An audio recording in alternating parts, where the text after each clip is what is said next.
What's poppin'? It's your girl Jazzy J. How y'all doing today? Welcome to my channel. If you are new around here, welcome. If not, what is up, buttercup?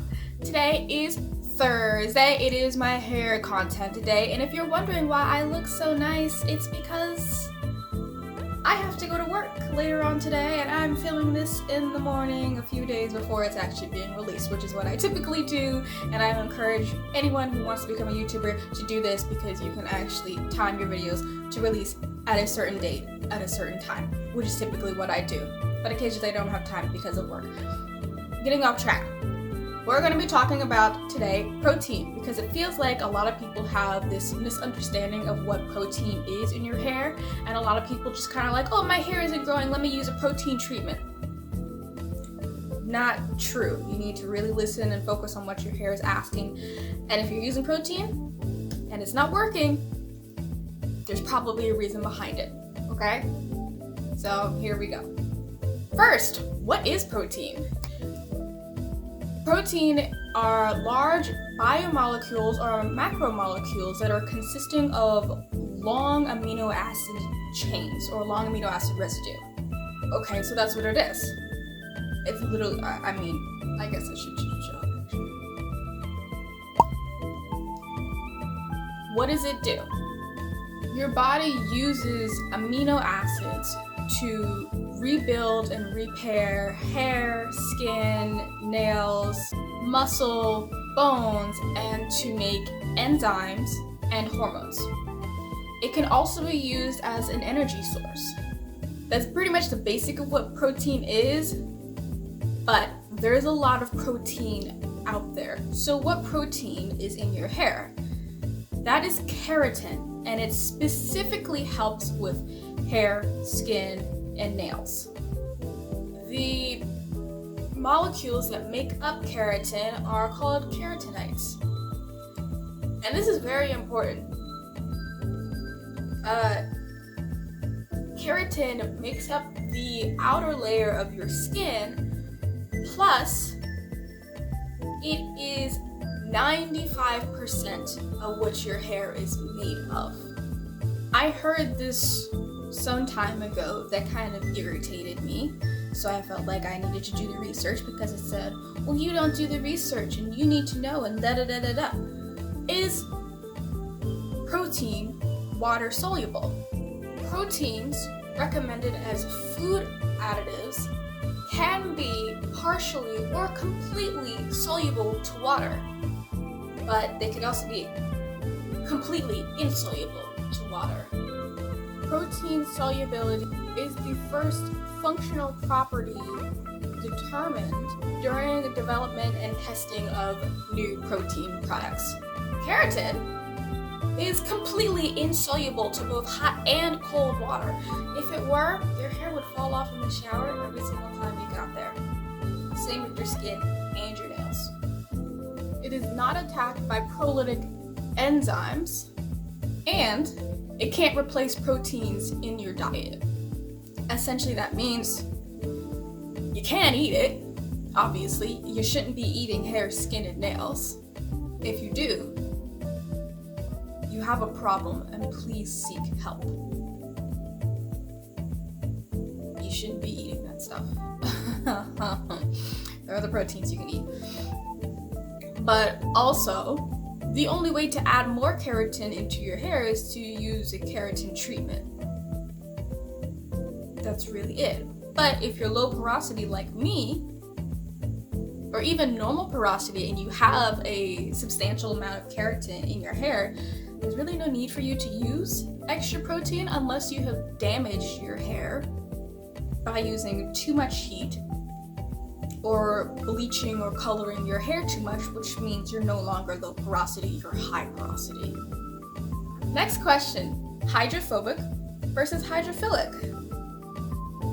In the amino acid sequence of keratin specifically, 40% of keratin is hydrophilic, which means it likes water and it can attach to water, and 60% is hydrophobic. That's probably the main reason as to why low porosity people such as myself have such a tough time maintaining moisture, because the more keratin you have, the harder it's going to be for your hair to be able to take in moisture, especially if the hydrophilic ends of the amino acids are on the inside of your hair shaft rather than the outside. It's just not going to work all too well when your hair is just a barrier. I'm assuming it's like a double helix going straight down, and some of it'll take and some of it won't, but it's probably a big reason why. High porosity individuals are probably not going to have that much trouble. They don't have much trouble getting the moisture, but they have quite a bit of trouble retaining the moisture because they don't have a lot of keratin. It'll just go straight in and then come right back out. That's why high porosity people, or damaged hair, whether you low porosity or not, if you have damaged hair, your high porosity and your moisture is going to go in and go right back out. And for people that say that keratin is soluble and keratin takes in water, partially true, mostly incorrect. Now the question of the absence of it and the excessive amounts, and specifically keratin. Because hair is made up of 95% of keratin, if you have a lack of keratin, a severe lack of keratin, pretty much like the absence of it, you're going to have brittle and dry hair, dry and flaky skin, and deep ridges on your nails that are going to be noticeable. You know, because my nails right now, they're pretty strong. So I don't have a lack of keratin, but if your nails are like wavy and very weak, you probably have a lack of keratin and you need more. On the flip side, if you have too much keratin, you're gonna see a lot of the same things. You're going to have dry and brittle hair. It's going to be lackluster, which means there's going to be no shine to it at all. You're going to have an excessive amount of breakage because there's no way for moisture to get in. And especially when it comes to natural hair, our hair, against what most people say, our hair is delicate. It's very, very delicate, and it breaks off so easily. It is actually the weakest of all hair types, which means you need to care for it a lot. It is a child. It is a child. You need to care for it just as much as you would care for your own child, okay? And if you're a bad parent,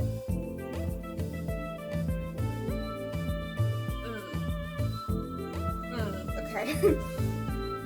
And of course, with the excessive breaking, you're going to have heavy shedding because there's no moisture. There's nothing there to keep it in. It's just going to fizzle and just snap and it's gone. So, that being said, if you feel the need to use the keratin treatment, use it only if you don't have keratin. Really, if you have a lot of keratin, there's no need for you to do that.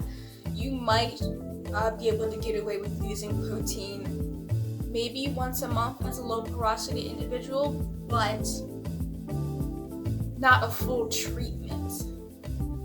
Maybe in a hair mask if something has protein in it, or if you use like fenugreek has protein, fermented rice water has protein, and you can use that once a month so long as your hair is like super duper hydrated and you don't have to worry about your hair fizzling and breaking off. You can just be like, oh, I want the other properties from fenugreek, I want the other properties from fermented rice water. It's not just protein that you're gonna get from it, but if your hair has a lot of protein anyway and there's no moisture in it, you shouldn't be using it. And even if you are high porosity, if you use an excessive amount of keratin treatments plus heat, in the long run, you're going to do more harm than you are good. And your hair, even as high porosity, can still fizzle and break off.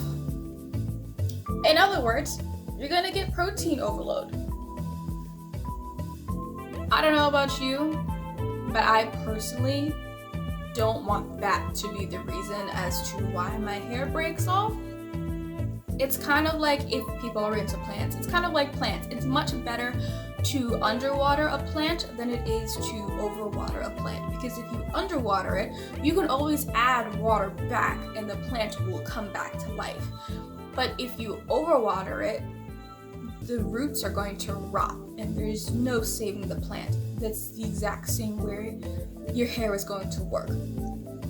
If you use less protein treatments, it's a lot easier for you to be like, okay, my hair needs protein now, let me go ahead and add it, and your hair will be fine. But if you use it way too much, there's no way for you to take it out. It's just going to snap and fall off.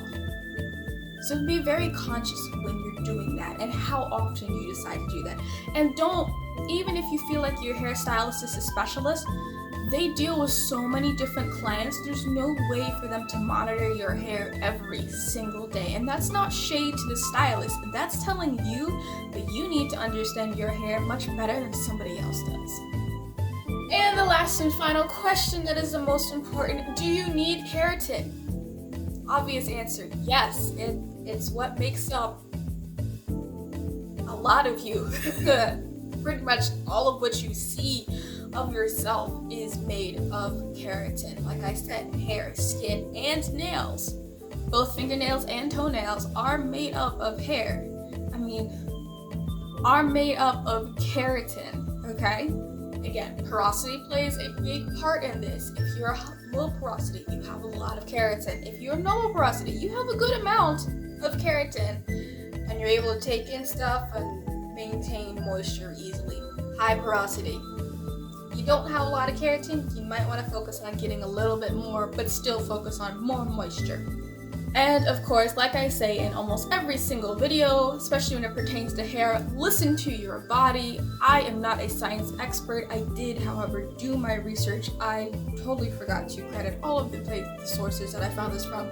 Honestly, it was just a pretty quick Google search. It's just on the internet. Anybody could do it. I can credit Google. It's pretty much where I found everything. Listen to your body. Your body is going to tell you whether it likes something or not. And again, I don't know how many times I'm going to have to say this, but I feel like it's going to be quite frequently and probably for the rest of my life.